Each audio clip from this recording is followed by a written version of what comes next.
My name's Jacky Lansley, and I got involved with Chisenhale Dance Space because I was a member of the original X6 Dance Collective, which was based at Butler's Wharf.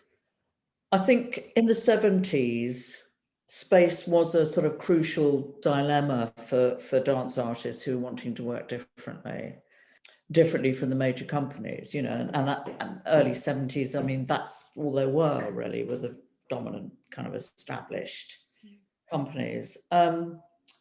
Some of us had made trips to New York, and we'd kind of witnessed and were influenced by the whole independent kind of loft scene and different kinds of spaces. Group of us got together and we went on a hunt for a space. And sort of put out the word.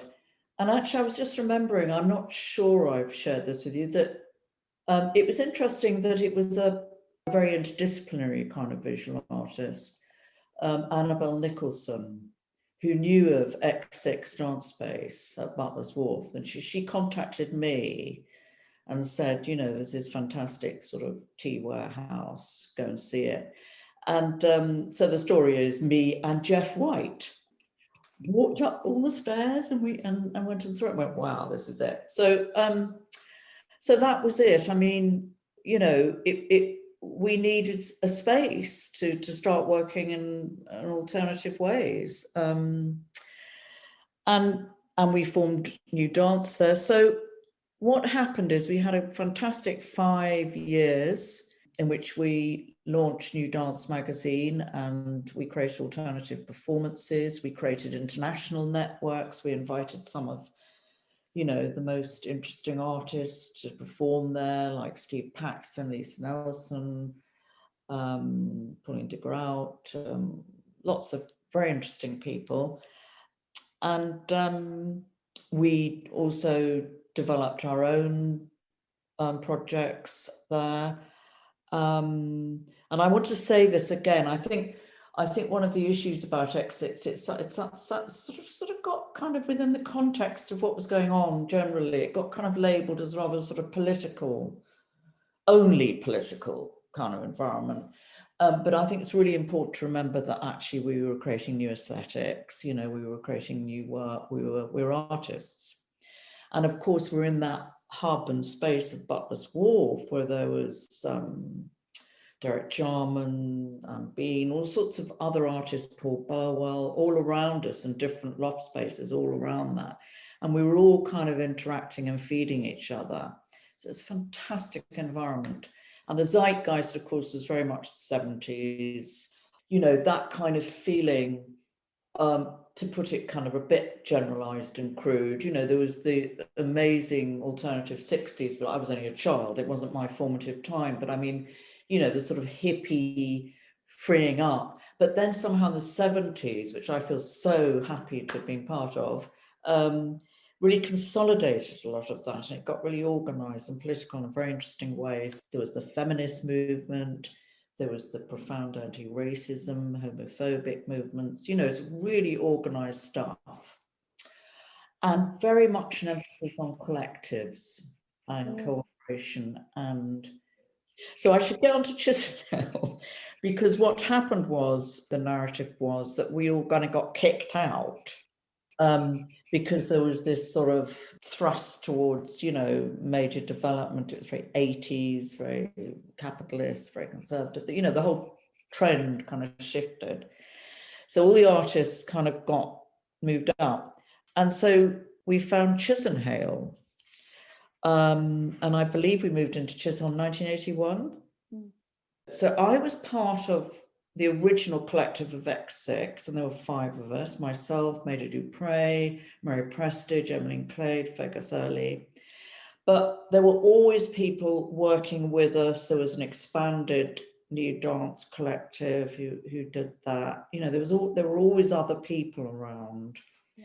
So I'm pretty sure what happened when we found the Chisenhale space, and it was a massive project. We needed a larger consolidated collective. There must have been a kind of invite or something to be part of this bigger group. Anna, Pat Bardi, all those amazing people, Chris Cheek, they'd all sort of started to be involved in X6, but they all really wanted to kind of support that move. You know, I mean, I suppose the original 5, we'd already done 5-6 years of alternative management and organisation and pushing and creating. And so I think it was really great to have that freshness and those other people who wanted to take that on. Yeah. Although I think real credit to Mary particularly, she really did carry on through in terms of sort of organisational structure. But I was right there, part of the original group, you know, putting putty on the window frames, doing all the work, witnessing Doug Gill and Phil Jack laying the Maplewood beautiful floor that, as you know, we'd taken from X6, clandestine taking of. I'd sort of not forgotten the fact that it was an alliance. It was APT, the Art Place Trust, so it was an alliance between the visual artists and the dance space, very much so. And that alliance, well, it enabled us to sort of get that space and find it. But then, as you probably know, because it was very interesting, the vision was very clear about being able to develop the theatre space downstairs. And the vision for the whole thing, I thought, was excellent, and really did build on the emerging development from X6. You know, God forbid, not into some great institution. I don't think it would have done that if it held onto its artist-led ethos, but I think there was a sort of gravitas in that vision. It had a really clear mission. And I think that's something to come back to, because I'm not entirely sure it's fulfilled that. And it's significant, I think, that downstairs theatre space did not get developed. And there's been a lot of ongoing issues about that. And I think that the relationship between the visual artists and the performers dance, I think what happened to that relationship reflects what happened politically in the 80s and 90s, and also reflects some of the ongoing divergence between performing arts and visual arts, which is quite interesting. So I think that relationship, there's a whole narrative which we may or may not want to go into. It might be another discussion. Yeah. So there are a couple of interesting things I'd just like to pick up on before we move on to talking about the work that you created there. Yes. It was very much underpinned by X6 and the work that had been done during that period, but it developed into Chisenhale Dance Space, you know, which is in its name something different. Yes. And you talked about you know, the mission of Chisenhale in that letter, but could you just if you can maybe explain, you know, on setting up Chisenhale with these extra people that had been invited in that wanted to participate, and this growing collective of also visual artists that were part of APT, but specifically what was Chisenhale's aims or objectives at that time when you found the space? What did you want to do with it? Well, I mean, it's very obvious. I mean, we needed performance, embodied work, you know, which involves performance, ongoing practice and training. You need space. That's what I started off saying. You know, you have to have space, but also you need to have that space that needs the right ethos to support what you want to do. We also needed a home for New Dance magazine, which was a sort of thriving journal then, and we made it, you know, it's a very sort of physical kind of process. And we did seem to be doing something very knew that there were all these satellites like Cycles and so on, not many around the UK, you know, and at that time. But so we were looking at dance, you know, that could be about with and for people with disabilities, people of any ethnic background, of any gender, of any age. I mean, these are obvious things now, but it wasn't being discussed then. And this sort of shifting political ground, which was reflecting a wider politics, required new strategies, artistically, and theoretically, actually. You know, if you're trying to explore new strategies, new techniques, new forms, you need a space. And the reason I think, and the other thing to remember about folk dance, you know, what I was referring to before about the sort of possible reasons for divergence between the two spaces is this interesting thing, you know, that it's a community activity. It tends to be an ensemble activity, you know, whether it's training in class, okay, the artists might go off into their individual studios, but, you know, people involved in embodied art forms tend to want to work with other people, know how to work with other people.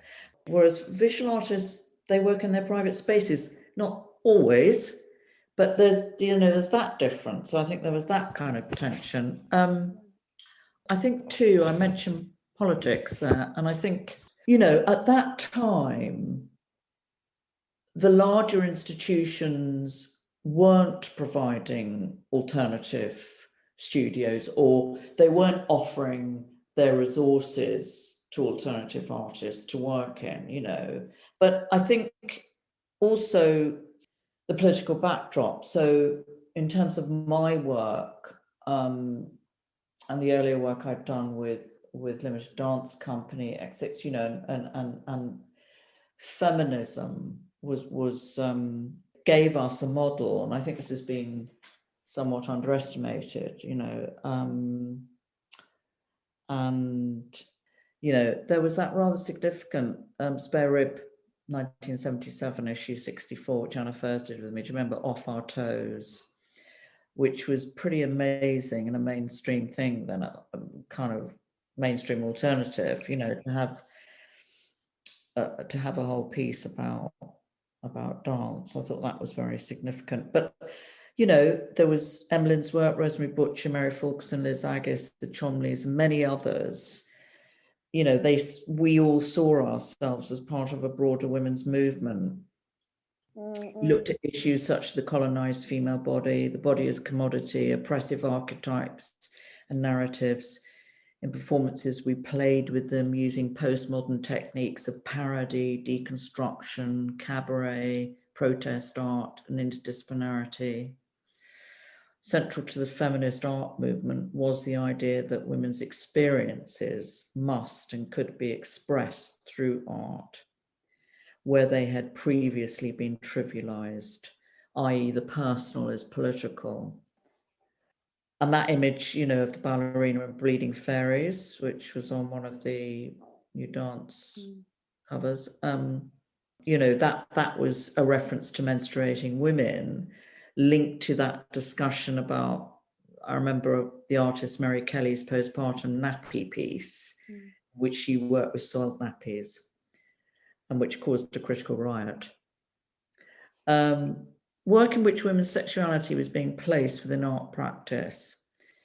So coming back to Chisenhale at that point, so all of that sort of feminist backdrop, you know, was really informing my work, possibly more than some of the others, I don't know. I mean, other people did make pieces of work specifically about personal issues. I had my daughter in 1982. I think when we literally moved, I was probably pregnant with Ursula. So probably did a bit less of the building work. By that point, you know, I'd been working solidly for 10 years, and we had done I Giselle already. you know, it had a sort of rather, it was quite ambitious as a piece, and it was at the Drill Hall, and it ran for several weeks, and had I think Fergus and I were drawing on our kind of theatre background, you know. I think it very successfully brought several genres together. So I was quite interested, actually. I seem to be quite interested in a few pieces in reappraising or returning to certain sort of theatrical skills, and also quite a few pieces of work that were really focusing on deconstruction of the ballet canon. So, you know, there was my whole Through the Fire episode of works, which was looking a lot at Stravinsky and Nijinsky and Petrushka, and I worked with Chris Cheek, Vincent Ibrahim, Fergus, in a piece where they were kind of weird demons. And so Chisenhale very much provided the space for those more ambitious works. And I did a piece called The Impersonators. I rehearsed and made the impersonators, and it was just wonderful to be able to work in that space, and with Betsy Gregory and Vincent Meehan, and Sylvia Haller, yeah. And I made the impersonators, which went back to the Drill Hall. But basically, that was the first piece I did. Yeah. And then I stepped back for a while because I was so exhausted, and I had some political experiences going back to the feminism, of realizing that mothers and children were very oppressed in our society, in our world.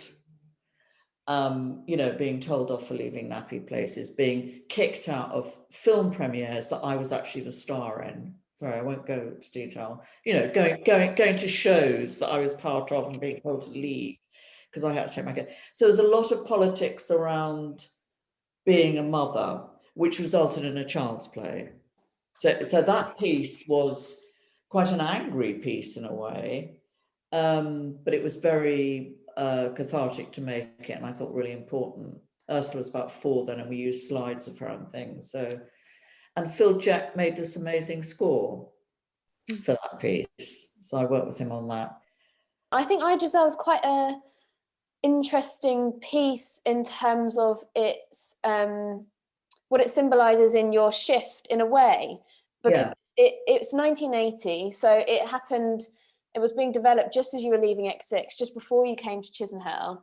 It involved Chris Cheek and Susie Gilmore and some of those people that then became part of that collective. So in a way, it's that kind of, it was a moment, wasn't it, for people and place, but also in terms of your practice. Like you say, it was very ambitious. These sort of theatre orientated ideas were coming back in on a sort of larger scale maybe than they had at X6. Yes. And you were using some of these tropes around humour and parody and fragmentation, but still very much based on you know, lived experiences and personal and political issues had been exploring in the 70s.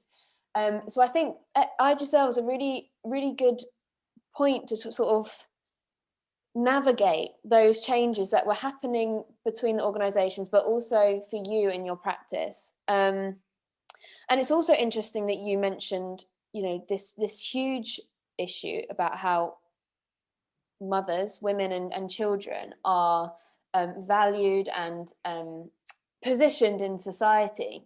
In your work, you were dealing with that in Child's Play, but also in the way that Chisenhale was set up, and the way that it was running as a collective, and these feminist influences in the way that it was actually operating, I suppose, challenged those. So there was a crash in those early days. I don't know if you remember that. Exactly, I do. I was just going to say, so there was a crash there, and there were also, I was just seeing from some of the material that there were classes for sort of under 5s, which is fantastic, you know. Yeah.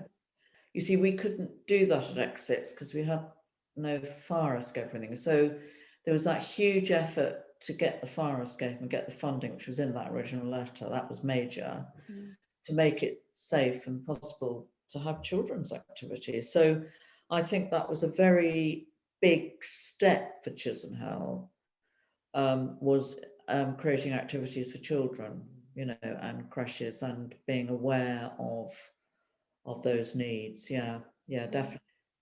So if we're talking about the transition from X6 to Chisenhale, I think, yes, certainly in that early part of Chisenhale, I think that those that pushing into the community more, that relating to the community, that developed. We were right in a kind of residential area, and I think that really did develop more.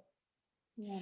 And I mean, the fact that it was Mary and Chris, who were two rather radical artists, so they had all those alternative strategies to, you know, that's what people forget. I mean, in order to be able to move into different contexts and different communities and work with different needs and abilities and ages, you need a huge bag of kind of skills, and you need to be able to adapt your work, you know, and people who've only been trained in one rigid way haven't got that.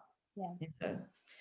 And I think that if one is looking at the positives of the UK dance scene, what have developed and sort of survived, I think it's the sort of community aspect of things, you know. I think the more artistic work has not been supported, but I think, and there's been a kind of rather stupid split between those things because they were much more merged, you know. But I think that is true of Chisenhale, and it really did support children's activities, you know, and being with her son, who was 4. Just coming back to me a bit, because it does reflect on things, I think I did step back from the sort of organisational aspect of it. Like, I suppose, what does that mean? Attending regular meetings and things like that. I was still very much part of the collective and supporting it. But it continued, nevertheless, to be a very important base. I had no other space. It was my base, you know. But during that time, my work as a theatre choreographer took off, and this was hugely significant for me. So, you know, I did some really big things. So I worked with the Women's Playhouse Trust, Jules Wright. So I did work at the Royal Court, the Old Vic, Liverpool Playhouse. You know, I was working in big theatres. It was really interesting. And I also worked with the very celebrated and fantastic Yuri Liebermoff at the Almeida Theatre, which was quite significant. You know, they came and asked me. So this was a real, I've talked about this before, that was amazing. So the whole Meyerholdian physical theatre thing, which had been seeping and influencing us, you know, from Limited Dance Company, physical theatre, you know, all these, that was all the backdrop of all our learning. So I was really busy out there as a freelance theatre choreographer, doing loads. So that's why I wasn't involved. It was all fantastic, but then again, Rachel, you're kind of reminded, one is reminded of the fact, if you're lucky, you get a credit, or you're always at the bottom of the credits. Even though actually as a choreographer, like in The Tempest, I was an author, so I was creating new material for major scenes, working directly with the actors, because there's no script. You're creating language, you're creating physical language. So in a sense, you're on the same level as a kind of author. But you don't get any of that. You don't. So ultimately, it was frustrating, but it was hugely valuable, and I loved my time in that. Also, during that period, beginnings going on into the 90s, I did a series of films with Sally Potter, as you know. So lots of stuff going on. And I think what's significant about that in terms of this conversation, I think that I wasn't the only one of the original collective who by that point was going further afield and expanding my context and my horizons, you know. And one was, and it was a sort of a bit of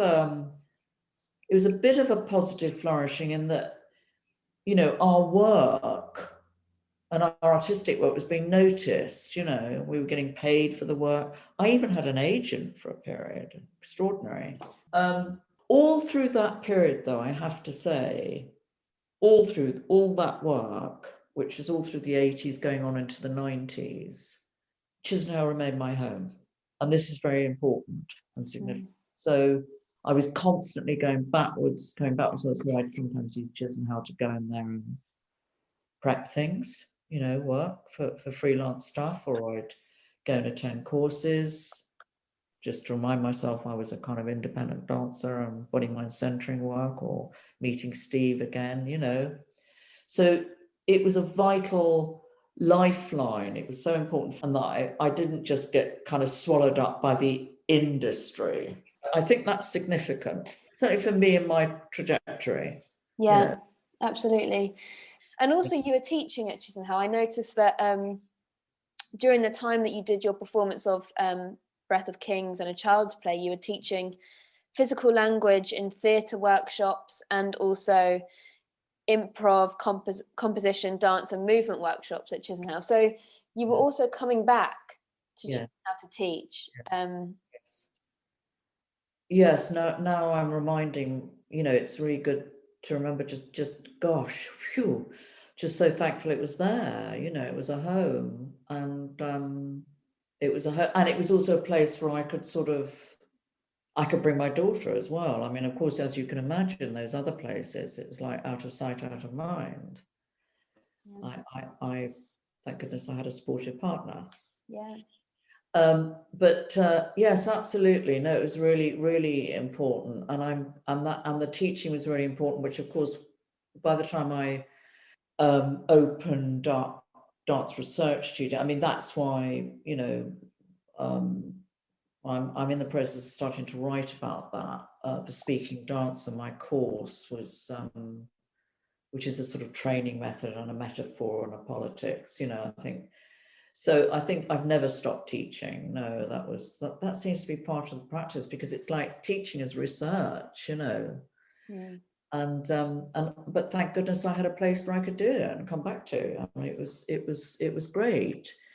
So coming back to the politics, maybe we could talk a bit about that, because as you know, I took off to Newcastle and became the director of, I think this is quite significant, of what was called English Dance Theatre.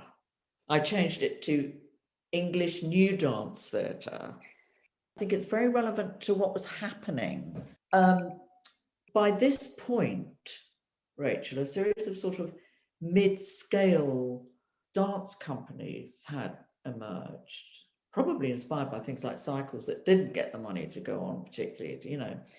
But there was, I think actually Spiral continued, and there was this company up in Newcastle, English Dance Theatre. Something possessed me at the time, but I think it reflects the zeitgeist and the sort of confusions. I thought, I'm going to go and apply for this job because of all the stuff I'd done. I got this job, which was at the time quite a big thing, but it was quite industry. It was quite conventional, the whole setup. It was me stepping into a slightly different orbit.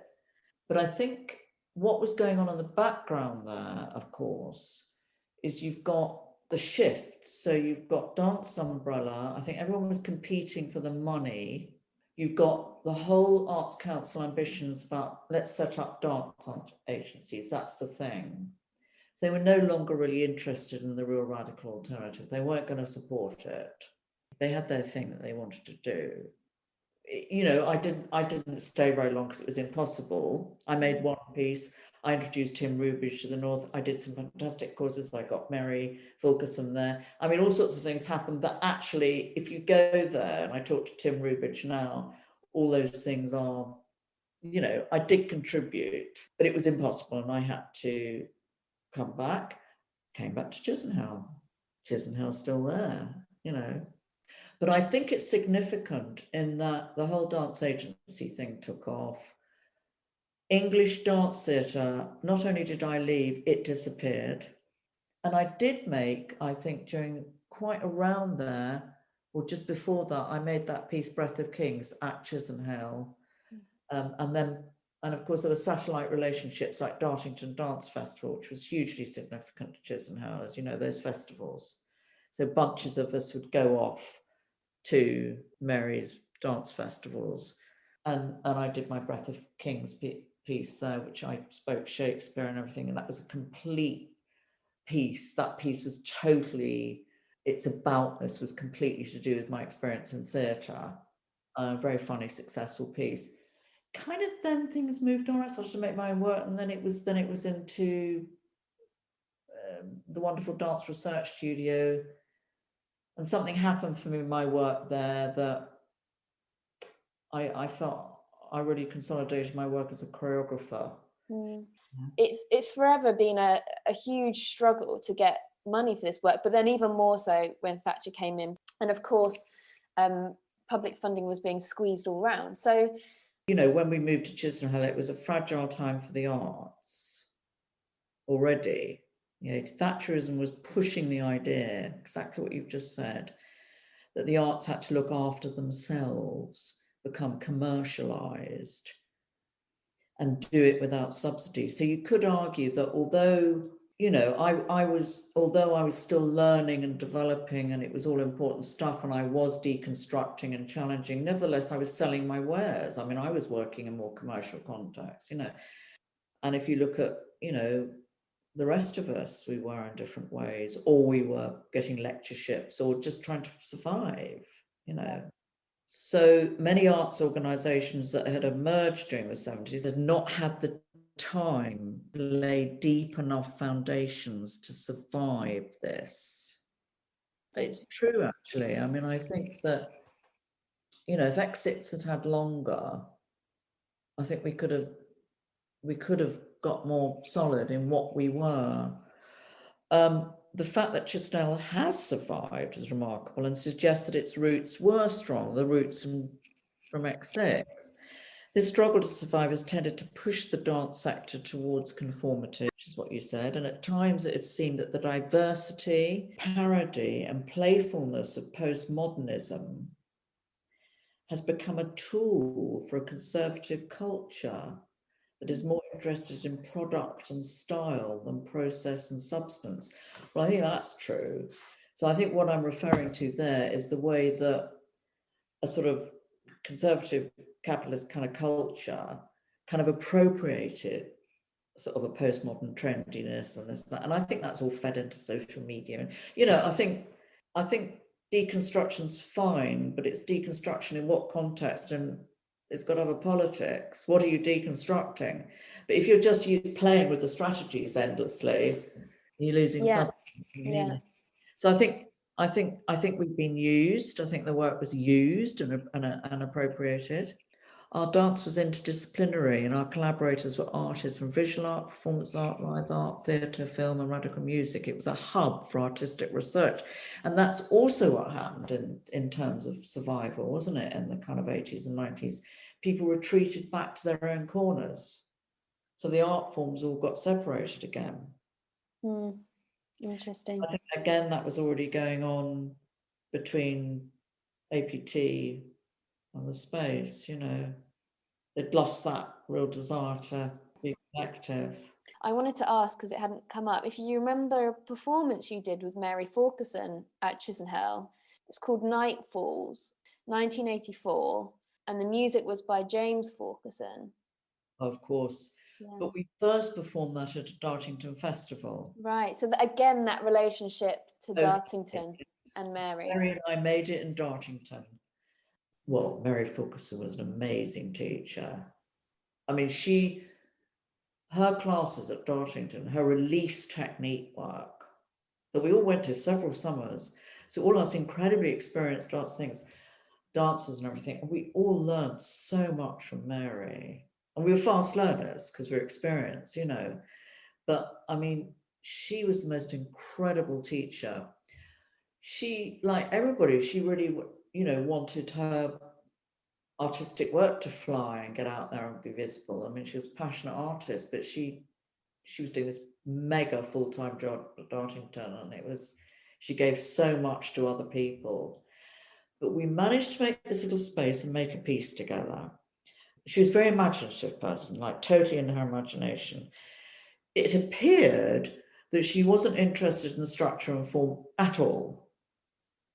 So it was just a kind of wonderful process we were in. And I remember that I didn't want to I wanted to flow with that, but I think I was able to bring in,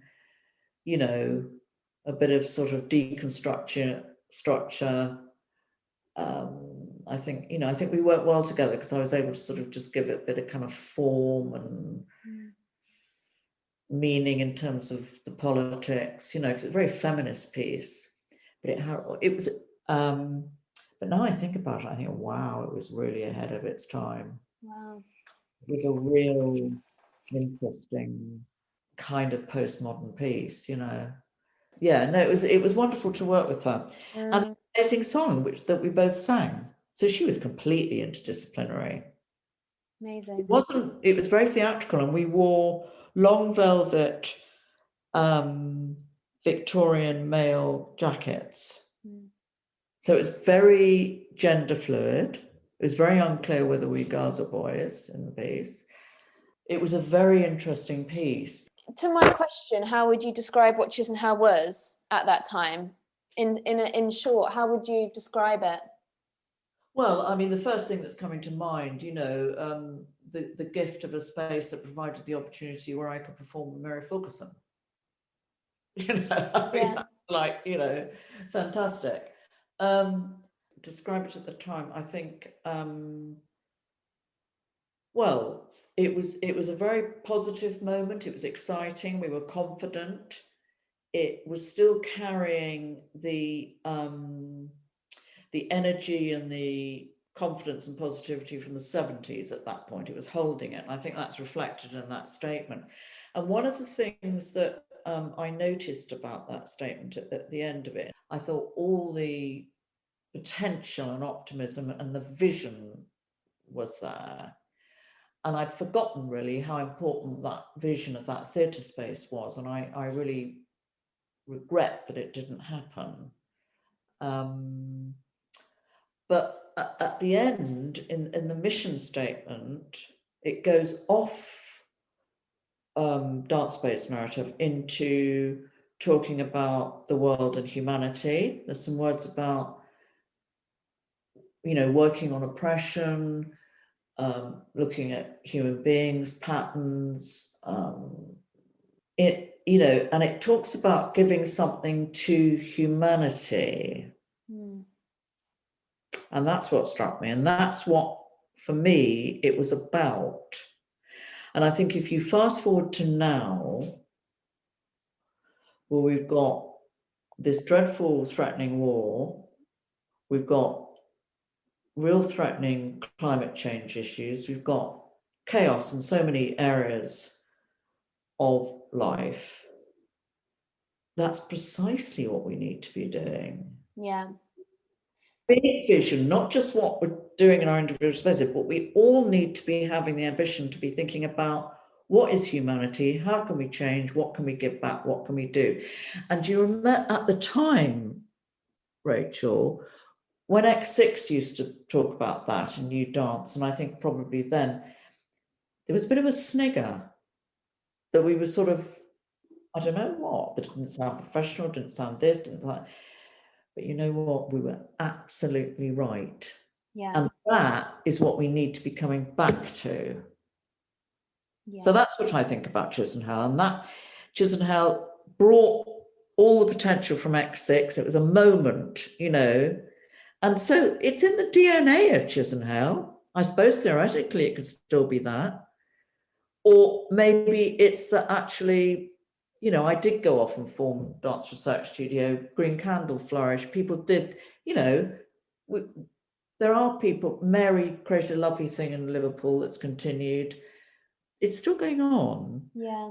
But I'm not quite sure what that particular space will do. Yeah. Unless came along and said, hey, we've got to get that theatre. Is it too late? Yeah. I don't know. for the purpose of the recording, what I'll do is I'll just read out that particular statement you're referring to, which is from a 1981 letter from Chisenhale Dance Space to Jane Nicholas in the Arts Council at the time, asking for money. So there were 4 aims, and I'll read them all. So it says, our main shared motives and aims might be summarised as follows: to form new ideas, theories and practices for dance, to share the results with others, to relate dance and art in general to the objective realities of our society, and then lastly, the one that you were referring to recognise and challenge oppressive behaviour, action and patterns in ourselves and others in all our activities, and so begin to develop an art dance practice that contributes usefully to the development of a just, rational and humane society. That's exactly what we need now. So, it continues to be an inspiration in that sense. Yeah. Well, thank you.